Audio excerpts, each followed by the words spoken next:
From my understanding, that employers, small businesses that carry a certain amount of employees, I think it's 50. 50 amount of employees, Yeah. they may feel it, but a small business that's under that.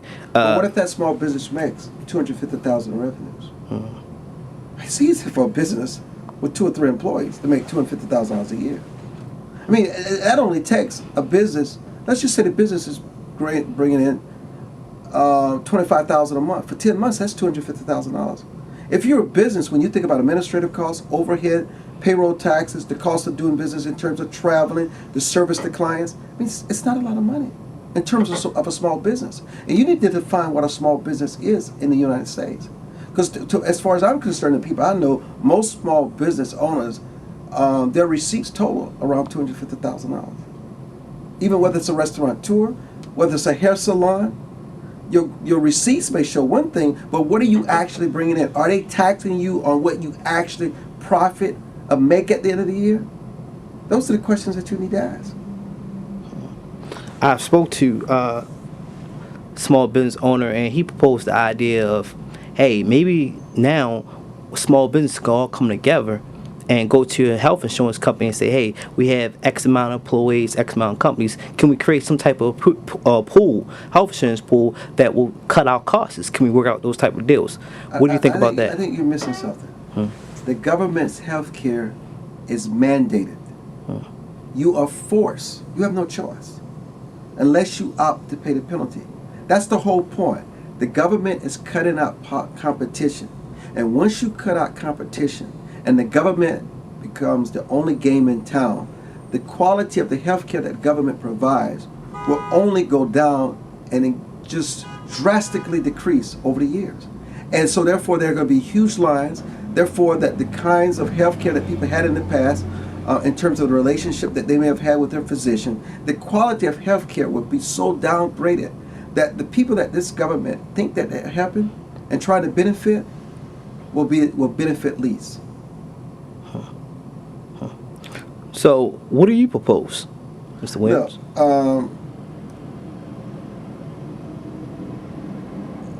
Let me just tell you this.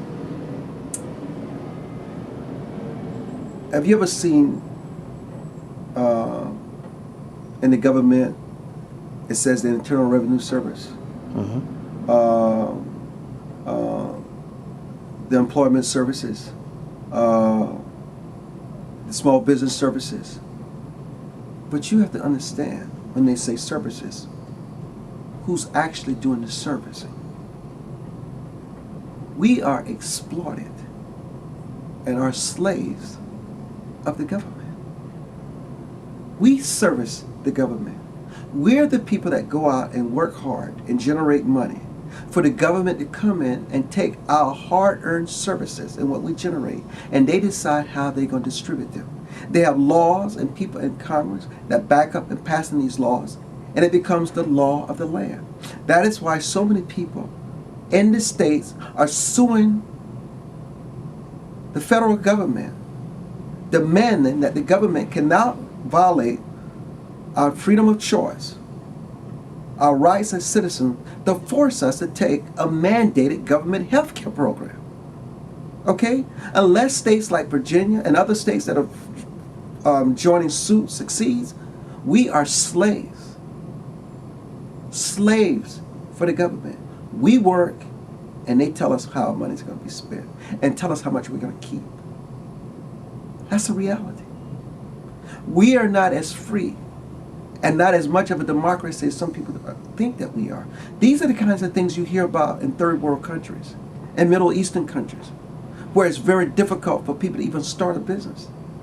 The government is in the business and now telling you the kind of health care insurance that you must have. They've fired CEOs.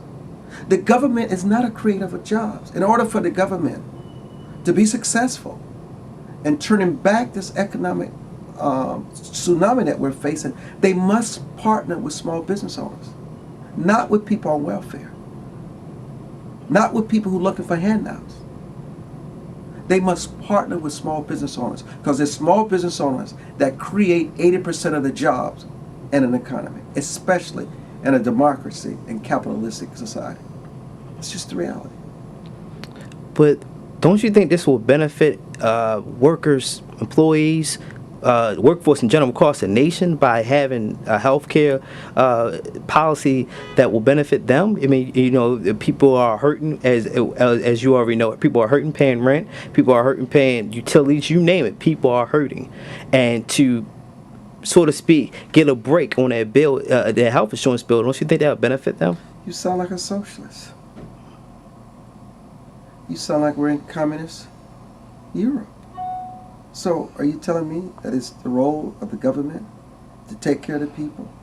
You pretend to work and we pretend to pay?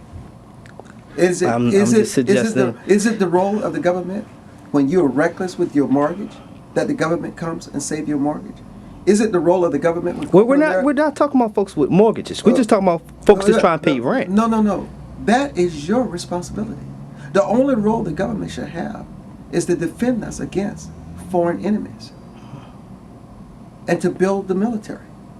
The government has no role in Katrina, and as far as I'm concerned, natural disasters.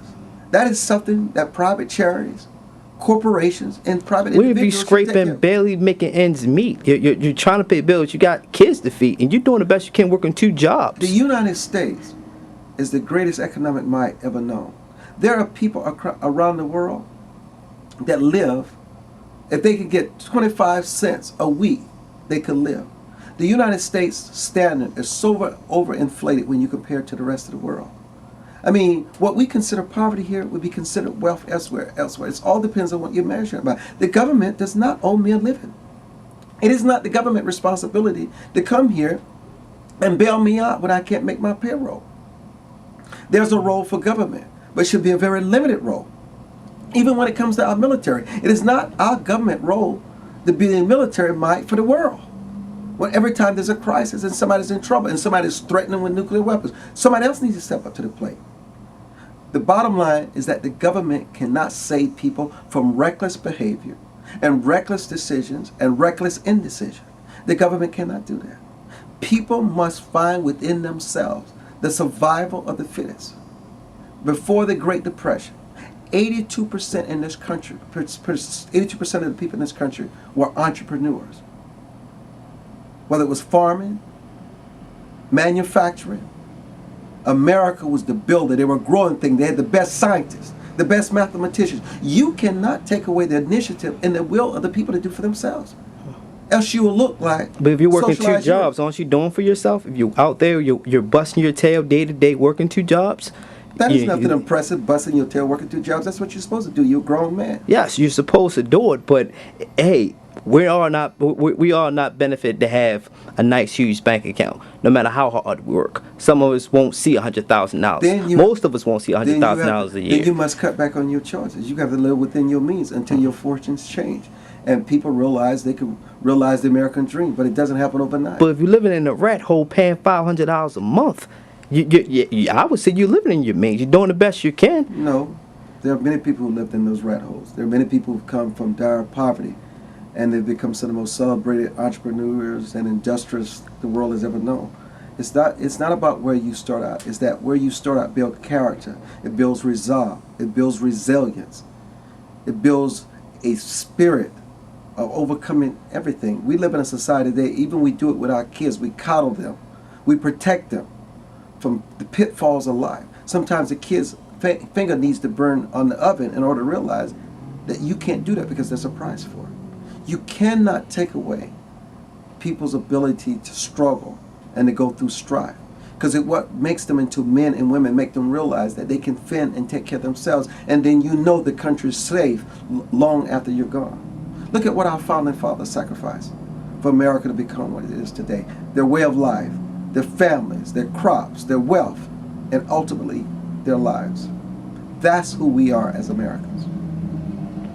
Okay. Thank you, Mr. Williams. Thank you.